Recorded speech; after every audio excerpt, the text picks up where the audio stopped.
Hey guys, this is John Michael Hans. I am a product manager and strategic planner at Intel for our data center NVMe SSDs. I also co-chair the NVMe Express marketing work group and the SNIA SSD special interest group. Today I'm going to talk about monitoring the health of NVMe SSDs. This is a follow-up on a topic we did a recent webcast on NVMe Express on this topic that kind of stemmed from a blog post I wrote on the topic, which came from a lot of questions we got from reviewers on how SSDs fail, how are NVMe SSDs different, and what tools does NVMe have to kind of monitor the health and smart information on drives in real time to help kind of diagnose and monitor NVMe SSDs. So without further ado, I'm going to go walk you guys through some of the interesting things that I think that I see of monitoring the health of NVMe SSDs just from experience. I used to run a validation team at Intel, so obviously I know a lot of the failure mechanisms of SSDs in general. Two, I've helped kind of work and refine and define a lot of the features in NVMe today based off lots of customer feedback, based off all the partners that are part of NVMe Express, kind of contributing to the overall specification as far as trying to accomplish these goals. So the first thing is really about how SSDs fail. So one of the things, this is very important for monitoring the health of SSDs because the increased prevalence, obviously, is where to look for as far as what the likely candidate of a failure is. And if you think about things where most people think SSD failures happen, from endurance or hardware failures, but actually, if you look at this, this is a very, very small percentage of actual failures. For one, endurance, you can monitor it with smart. Well, I'll talk a little bit about it when I show the smart logs, but you have something called percent used in NVMe, which is basically the gas gauge that shows what percentage of the endurance you used. And you also have available spares and reserve spares as part of the standard NVMe smart log where you can monitor endurance. You can also project endurance in real time as far as being able to project and model what the endurance of the drive is going to look like over the 5-year life of the drive based off what the workload looks like. And it's very easy to model. I wrote the model at intel.com/endurance, based off some Python scripts that basically do this, basically monitoring the write amplification and projecting the endurance. But basically, in a lot of years of enterprise drives, even with 1 and 3 drive writes per day, class drives being the mainstream drives today, endurance failures are not very common. Just because one, they're understood very well, and two, most customers just um, are not using that much endurance. And we'll talk a little bit of that when I look at some case studies. The other thing is hardware failures. So um, in the long life cycle, so enterprise and data center NVMe SSDs take a long time to get to market. So generally it's a year plus life cycle, and in that there's quality and reliability tests, there's validation, there's hardware screening, there's uh, you know SSD controller power on. I mean, all this stuff happens, and a lot of the hardware issues get weeded out. Not to say that they can't exist, but things like capacitor failures or resistor failures or ASIC failures uh, just aren't that common. Now, media failures. Now, the actual as you look into increasing prevalence now, most enterprise drives are designed to actually withstand media failures. So most of the enterprise drives today, have something like an onboard XOR or a RAID engine, or some vendors call it fail in place. But basically, uh, enterprise SSDs are able to withstand failures. So not only just specific blocks or page failures, but also entire die failures. So typically, this is not a very common failure mode, although sometimes there's a lot of NAND or something or bad firmware that causes more media failures than is normal. And so it's not to say that it can't happen, but it is more rare than what is the number one cause of SSD failures is firmware issues. And one is just because NVMe and all SSD firmware is extremely complex, moving data around, doing garbage collection, monitoring the logical to physical mapping of the SSDs, and firmware in just SSD firmware has become really, really complex, and almost all the majority of failures we see, over 50% are actually just some sort of firmware issue. Now, in this case, it's interesting because most of the time there's nothing actually wrong with the drive, and upon a graceful reset, and we'll talk a little bit about some of the features in NVMe coming to help with this, you can kind of bring the drive back to life. But we're going to walk through kind of how to monitor the health of SSDs to figure out, okay, if you have a drive failure or suspected failure, how do you figure out where it is? And so we'll talk about some stuff like over temperature, incompatibility performance. If a drive is not enumerating or not coming up on the PCIe bus, what do you do? How do you figure that out? Uh, So there's a couple case studies that I talked through in the webcast. If you were to go start from scratch, wanted to learn about SSD reliability, which I mentioned is really important if you want to understand how to monitor the health. These are the papers I'd suggest reading. So this first one is this reliability of solid state drives based on NAND flash memory. That was written by a bunch of my colleagues at Intel, many of whom actually pioneered the reliability methods, endurance methods, JEDEC tests for how you actually monitor and demonstrate the reliability of SSDs, endurance, and quality. And then the other paper is this one from FAST last year from NetApp and University of Toronto about a study of SSD reliability in large-scale enterprise deployments. But that's actually, using I can't remember. It was like millions of drives out in the field that NetApp had from their customers, and they have their telemetry data back from the field, which they have smart data. Now, this study was not done with NVMe SSDs because it was basically using the drives from the last like 6 years, and most of the drives in the study were SAS. But there's some really interesting stuff from the study. One about correlation of drive size and failure rates, and again that goes to the firmware issues about firmware being more complex. It goes into difference between TLC and MLC and different type of 1 in 3 drive writes a day, if there's any correlation between that kind of failure. But the most interesting thing I saw out of the study was one is that SSDs don't fail very often. In the study, their average failure rate was way below the actual 2 million hour MTBF, which corresponds to 0.44% AFR. And then the other thing was the rated life, percentage used. The most customers are only using a very fraction, like 1 to 5% of the total SSD endurance, which is why I mentioned endurance, even though it's thought of one of these major issues with SSDs. It's just not very common.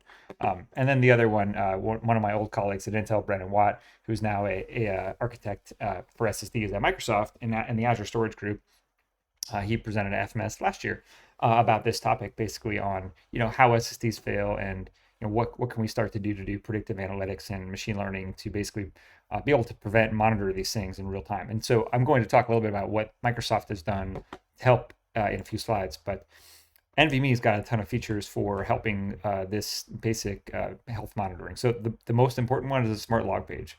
We're going to talk about that, but that's kind of your main health dashboard for the drive. If basically, if you see somebody suspects that there's a drive failure, again, in Linux or Windows or anything, there can be all kinds of information, like all kinds of bad things that can happen at the application, at the file system, at anywhere in the stack. Basically, if you want to figure out if things are drive issues, SmartLog is a place to go.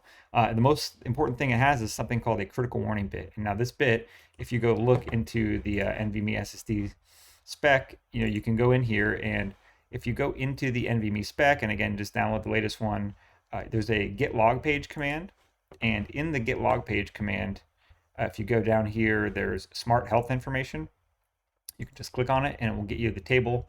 This is how to learn about the smart, but basically this is where you need to go to learn about what smart information tells you. Now, and if you go into Linux, and I'll show you an example, the commands will tell you what all this stuff means, and it'll actually parse through the information. But the most important thing in the smart is actually this critical warning bit, which is basically if this bit is set to anything that's non-zero, there's a problem with the drive. And that's the easiest thing to check. If you just do the smart log and this critical warning is not zero, then there's something wrong with the drive. And this can basically the sub bits can tell you where the types of failure is, whether it's a temperature, a media error, or whatever.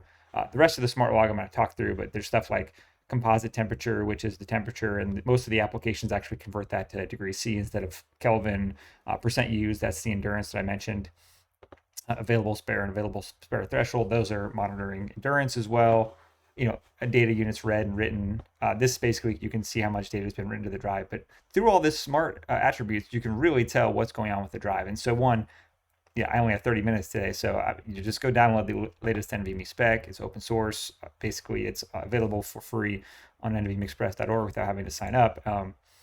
That's the most important thing. Now, in that other log page, there's something called an error log page, which again makes sense, is for monitoring errors. So when an error happens, it gets logged in the error log page with the queue and other information about where the error happened, and that can help people debug, what's happening, uh, on the NVMe SSD.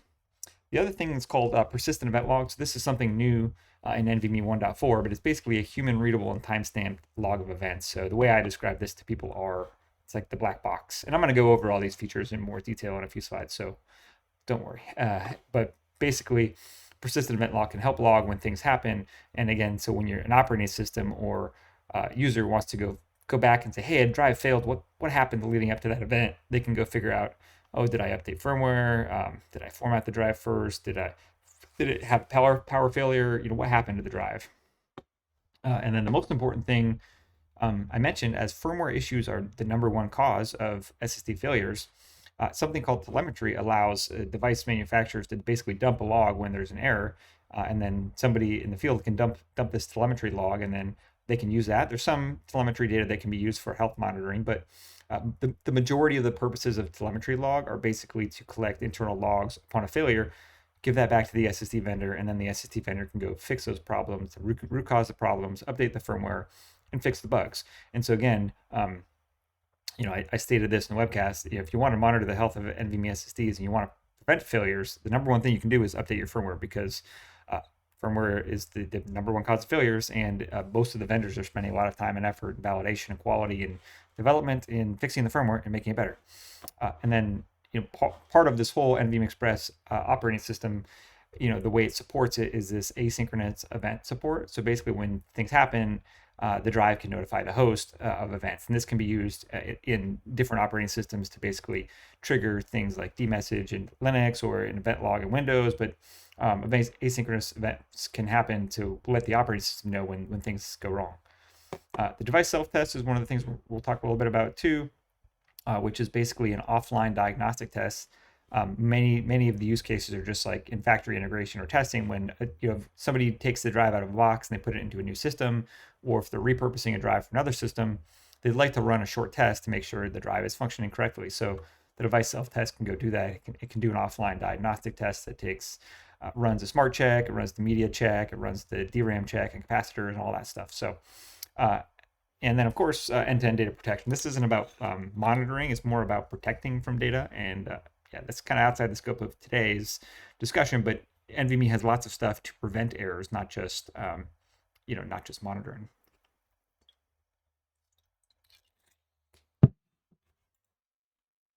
So I mentioned the log page. Boy, I wish I had time to go through all these today as part of this presentation, but I don't. You can go to download the NVMe spec to look through all these. The ones I'm going to spend a lot of time on are the error logs, the smart log, and those are the two. The persistent event log I'll talk a little bit about. There's a lot of other stuff going on that are useful, like the LBA status information for rebuild assist and other things, but and the sanitize log for after you sanitize. But those aren't for general monitoring health. The smart log is basically the number one place to start. So here is a picture of the output of me running NVMe CLI on a desktop. Just the command is very easy. It's just sudo nvme smartlog /dev/nvme whatever. You can put the namespace attribute in there as well if you want to run as a per namespace. But as you can see, you dump the smart log out, and you can have all the information that is exactly one-to-one matched for exactly these what's in the smart definition here in the git log page, smart health information here in the NVMe spec. It dumps it out, and then what NVMe CLI or other things like smartctl in Linux or other applications can actually parse this information. So going through it, this critical warning bit, you can see here 0 is good. That means the drive is functioning correctly. Available spare 99%. Available spare threshold, that's when it triggers. Percentage use. This drive I just pulled from a random drive invalidation from Intel, so it's been beat up quite a bit, right? So you can see 15% used. It's probably been through dozen firmware versions, so you can see it's logged a bunch of media errors and unsafe shutdowns. So even though this drive is functioning correctly, all the media errors do get logged here if it does happen, and then that you would be able to find that. If they're not clear, they are persistent, then you'd be able to find that in the error log page. Now, if you just do a sudo nvme error log /dev/nvme 0 or whatever your NVMe device is, it'll dump the entire error log entry. And you'll see it basically, if there are errors, generally you'll have a critical warning or something in here that suggests you have errors on the drive. But if you do have an error, this is where to look to basically find out, where that error happened. Okay, and then the other things in the smart that are really interesting, and I'm going to walk through some of the temperature stuff, but you have warning temperature time, which can tell you if the drive has exceeded its thermal limit and starts to thermal throttle, critical composite temperature time, thermal management transition time. So you have all these different thermal attributes to figure out if you do have some issue where the drive overheated.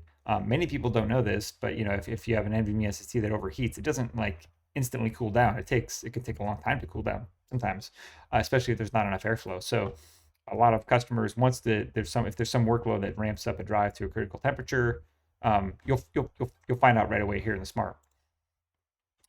Which brings us to temperature monitoring. And so one of the things you want to do on an NVMe SSD is monitor the temperature. And there are some hooks in the new version, the new kernel of Linux, to basically make this a lot easier to port over to other applications for different monitoring. Because a lot of times people just want to monitor the temperature of the drive. And this is off a drive that I knew actually overheated. And so I grabbed it in the smart log right after that happened. And basically when the drive was overheating, when it was over the critical temp, the smart log critical warning bit changed to OX2. And you can look back here in the critical warning bit, basically this bit's going to be set to 1 if a temperature is greater than or equal to an over temperature threshold or less than or equal to an under temperature threshold. So the drive was functioning correctly. It went over the critical temperature, and then the critical warning bit went off and told us that it was, and then it logged the time in minutes over here and the warning temperature time about how long it was over the temperature. So again, there's lots of stuff in the smart, but basically, if you're doing, especially like large block sequential write for sustained many hours, that's going to heat up the drive. And if you have a weird failure, in this case, when this drive, in this validation test, when the drive overheated, the drive de-enumerated. It did what it was supposed to do, which was thermally shut down. Most drives actually thermally shut down when they reach the critical temperature. So in Intel's case, in this case for this drive, it was 70C, which is a composite temperature.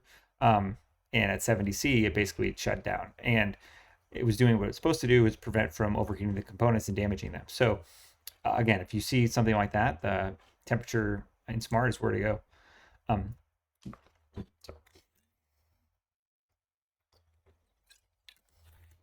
The other thing is, NVMe has an entire spec for management, and it's called the NVMe Management Interface Specification. So the NVMe MI is basically for a spec that allows for both in-band and out-of-band management. So out-of-band management meaning independent of the host operating system, so we're agnostic to the operating system.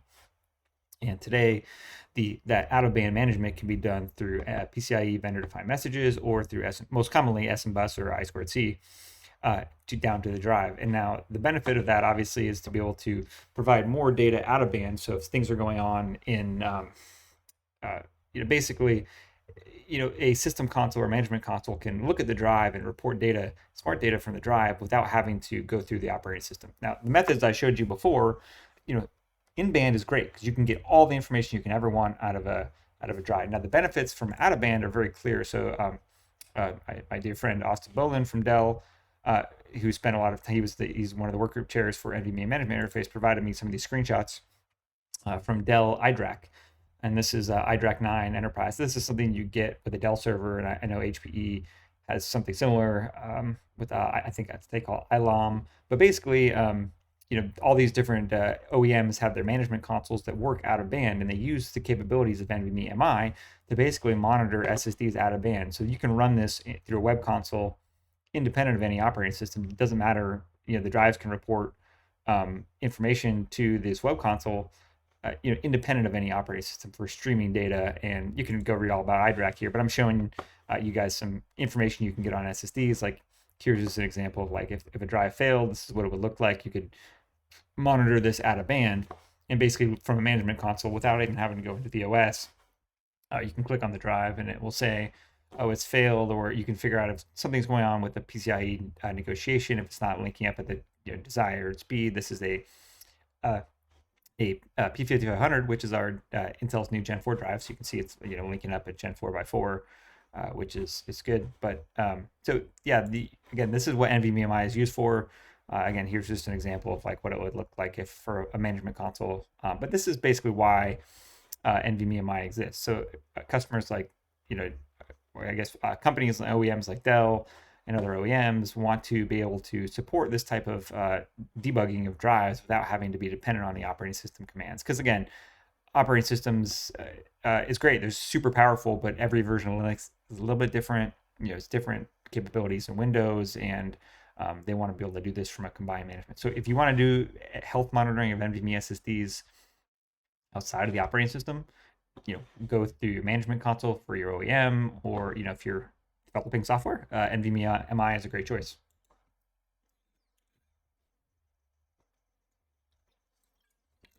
Okay, so let's see how I'm doing on time. 20 minutes. Okay, telemetry log page.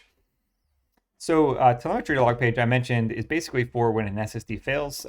You can read the telemetry log page. There's stuff that you can go in the spec. It's not if you're implementing this, you'll probably want to know there's host initiated and controller initiated and other kind of things in the spec. But basically, I mentioned telemetry. The most important reason for telemetry is when a device fails.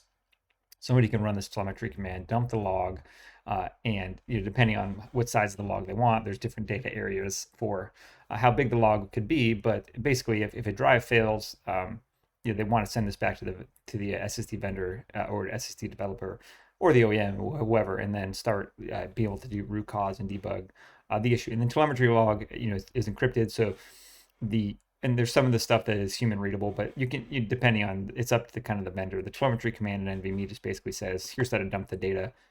Once you get the payload, then it's up to whoever dumps that to go send it to the SSD vendor to debug. But it's super important command in NVMe. The other one we talked about briefly was device self-test. And I mentioned if you're repurposing a drive or taking a new drive into a new system or something, and you want to just make sure everything's operating correctly, you can run the device self-test. The short test is supposed to be 2 minutes or less. Extended, it basically says in the device self-test log about how long it's supposed to take. Depends on the drive vendor, but basically this test basically just runs through this. Vendors can implement a specific device self-test that they want, or they can follow kind of the example in the NVMe specification that goes through, checks the RAM, checks the smart, checks the volatile memory, checks the metadata, NVMe integrity, data integrity, media check, drive life, the endurance, all that stuff. And so, again, if you want to know a simple operation, this is an NVMe 1.3 feature. So some of the new Gen 4 drives and some of the new NVMe 1.3 drives that are out will support this command. If you have an older NVMe drive, probably doesn't support this. But it's one of these new features in NVMe that's just kind of a nice quality of life for being able to do a short, easy test that gives a nice log if it finished, and be able to identify if the drive is working properly. The other thing is a persistent event log. And so basically, the persistent event log, as I mentioned, is kind of like the black box recorder for all the things that happen in the drive. There's to not to be too confusing, but it's in NVMe 1.4, and there's some other variations and future work that are going on for technical proposals to enhance the work there. I'm not going to go through all of them, but basically, remember this just records things on the drive into when they happen, and somebody can dump this persistent event log, and it gives you a human readable log with timestamps of everything that's happened on the drive. So I get a ton of questions. I help out some, from being a validation background and helping out just people doing general development. I get a lot of comments on, okay, well, most of the time NVMe SSDs today are running on top of PCI Express. And so when you have an error, boy, it's tricky, right? Again, I mentioned it could be a file system. It could be your application. It could be, in some cases, it could be PCI Express. And being able to know some common debuggability tools are helpful to be able to identify when things are happening. So sometimes in Linux, dmessage is definitely where you want to go to basically have all information about kernel errors or driver information. And if you have, PCIe bus failures or retries or advanced error reporting failures, they'll show up in dmessage. If you have, if the NVMe driver can't, create queues on a NVMe controller, or for some reason there's a reads failing or something, they'll show up in dmessage. The other thing you want to do is the LSPCI will give you a detailed PCIe topology. Again, sometimes you just need to know, what's going on. If a device is, for instance, not not performing as well as it should. Maybe it's not linking up at PCIe Gen 3 or Gen 4 or whatever the drive supports. Maybe it's not linking up at 4 lanes or 8 lanes or whatever the drive supports. So LSPCI is going to be able to tell you information about that. And then LSBlock, and I mean, there's millions of commands in Linux. I'll share, there's if just things like if drives are full or memory's used, like stuff like DF or DU. So disk usage, you can find out if weird things are happening. But yeah, anyways, there's a lot of stuff, more than I can talk about today. But here's some examples of dmessage. If basically, if you get a message like this, PCIe NVMe 0 PCIe function, you can kind of point back to that PCIe tree in LSPCI to figure out which device it's coming from. If you see timeouts, this is, by the way, I borrowed this slide from an old colleague, Keith Bush, who now works at WD. He gave, as one of the Linux developers for NVMe, and he's one of the original developers for NVMe CLI and Linux NVMe driver. He kind of wrote this, 999 out of 1,000 times, the controller it's messed up, not the OS. If you see some weird timeout issues, which, okay, I'll take his word for it. And then the failed initialization, you can see obviously somebody wrote initialization that was from the UK or whatever. But basically, the controller didn't acknowledge the enable sequence. So if you have some weird failed initialization where you see the PCIe device, but you don't see the NVMe device in NVMe list, then it could be something weird where the initialization sequence didn't complete. Shutdown, right? Again, this is kind of really important on big drives where it can take a long time to shut down. Basically, if drives have to dump their metadata or have large power loss capacitors, you might see something like this where the device shutdown was incomplete and aborted, and then you'll get back in the smart attributes monitor something called unsafe shutdown. So if that happens, you'll see something like an unsafe shutdown. Here actually, while making this presentation, I had a weird adapter. I used one of these M.2 to U.2 adapters for plugging in a U.2 to a desktop, and the drive was being flaky, and I figured out, oh, this is funny. There's some PCIe bus errors that are being corrected, which is funny. Yeah, so basically, I grabbed this screenshot very recently, a couple days ago, when I saw it. But you can see this is just stuff in dmessage where you can find out if things are going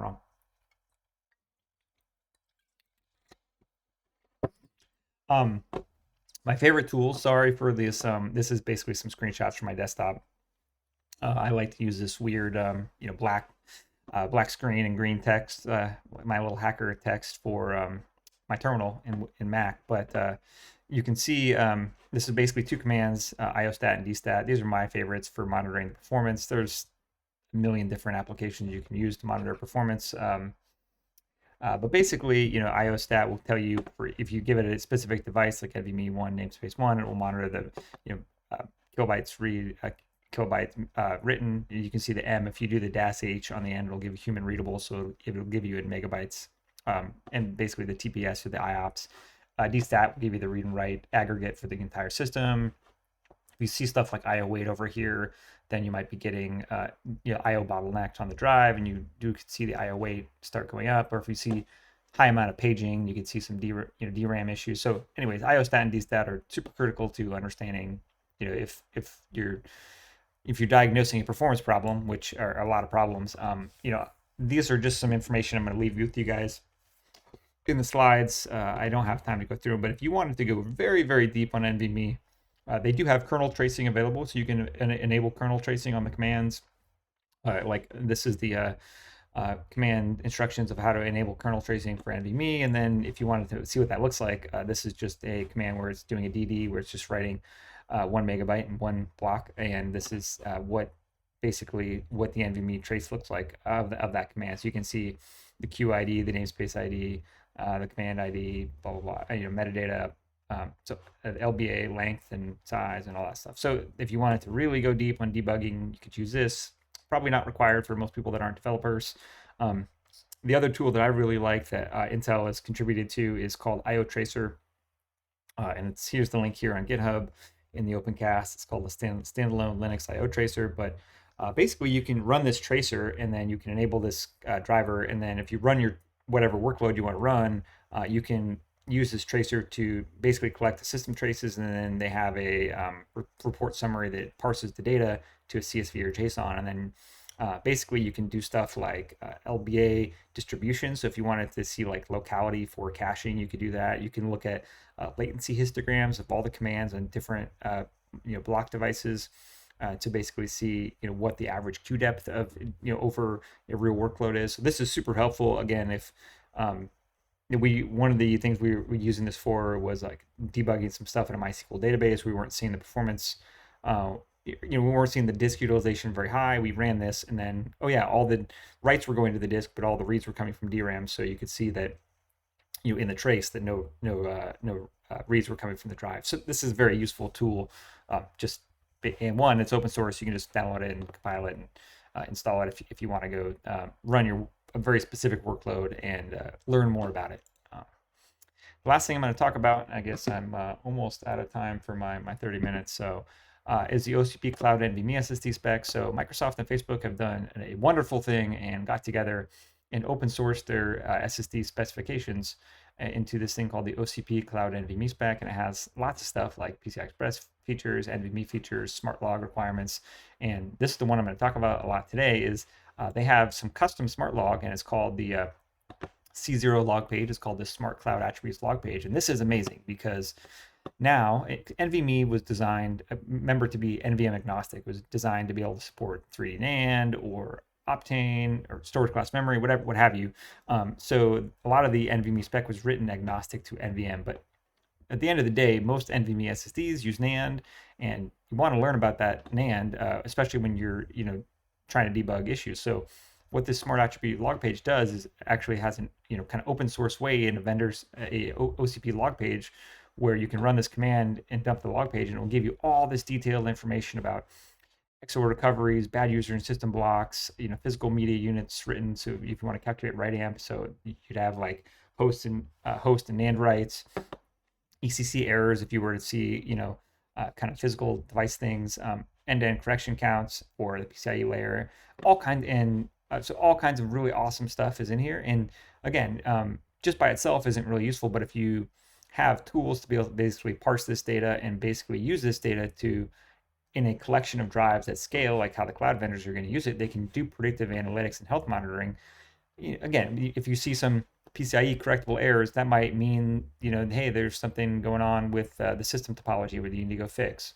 But at the application level, you might just see higher latencies or something. You don't know. But having this extra detail information is going to be super helpful for this predictive analytics and health monitoring. And I cannot stress enough how I'm commending my dear friends at Facebook and Microsoft for open sourcing this specification, because we've been doing some of this stuff for custom firmware for years, and I can't wait to get it out to other customers. The other thing they've done is the OCP Cloud NVMe specification error recovery log page. And again, you guys can just download this spec. It's open source. And the error recovery log page I mentioned, if most SSD failures are actually just firmware, well, boy, it sure makes sense to be able to actually recover gracefully from firmware issues, or when a drive fails, for the drive to be able to identify and tell the host, what's wrong with me?